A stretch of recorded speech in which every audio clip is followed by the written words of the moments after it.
Tinybird is an analytics backend that's most commonly used to build real-time data APIs. However, since the analytics and metrics that you define in your Tinybird API endpoints might be considered source of truth for other data systems, you may want to export the results of your Tinybird pipes into those systems. That's where syncs come in. In this video, I'll show you how to export the results of a Tinybird pipe into a sync destination, in this case, Apache Kafka. Keep in mind that while the specific steps might be different for other sync destinations, the fundamentals are all the same, and you can always reference the docs for the details for each sync destination. Let's dig in.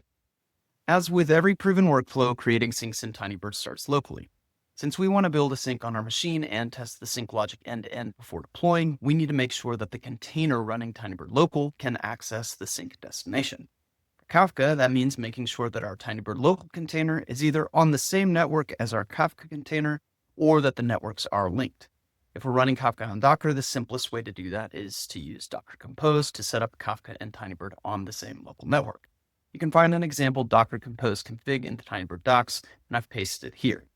So let's start those Docker containers, and now we have Tinybird and Kafka running on our machine on the same network. The next step is to define a connection between the Tinybird workspace and the Kafka server. This allows Tinybird to consume and produce messages to the Kafka broker. To do this, we need a connection file. Now, you can either follow a wizard to create this file using tb connection create, or create and edit it manually. Here is a sample configuration for Kafka. You can see here how we're using Tinybird secrets to define values for the Bootstrap server, key, and secret, and we can set different values for these secrets across our different Tinybird environments. Note that when you deploy to local, Tinybird will automatically set the secrets to the defaults provided in the file. We can then check if the connection is valid using tb deploy check. This checks that Tinybird is able to connect to the Kafka server, and all checks out here.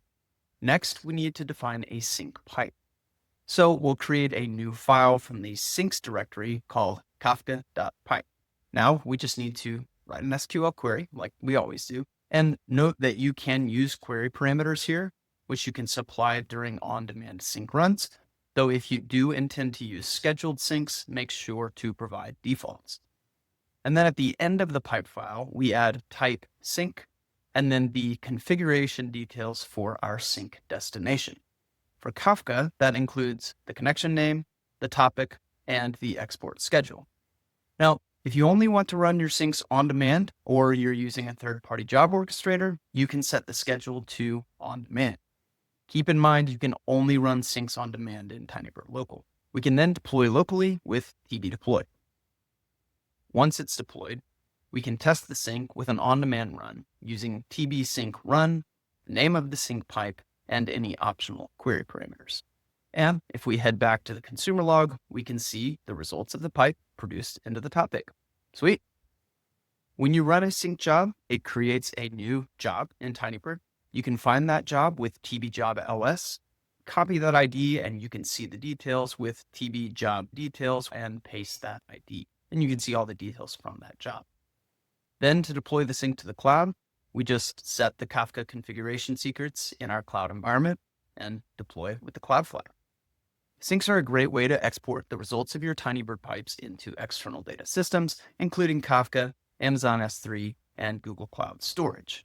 For more information on all things syncs, including observability, billing, limits, and the specifics for different sync destinations, you can check out the syncs docs. I've linked to them below.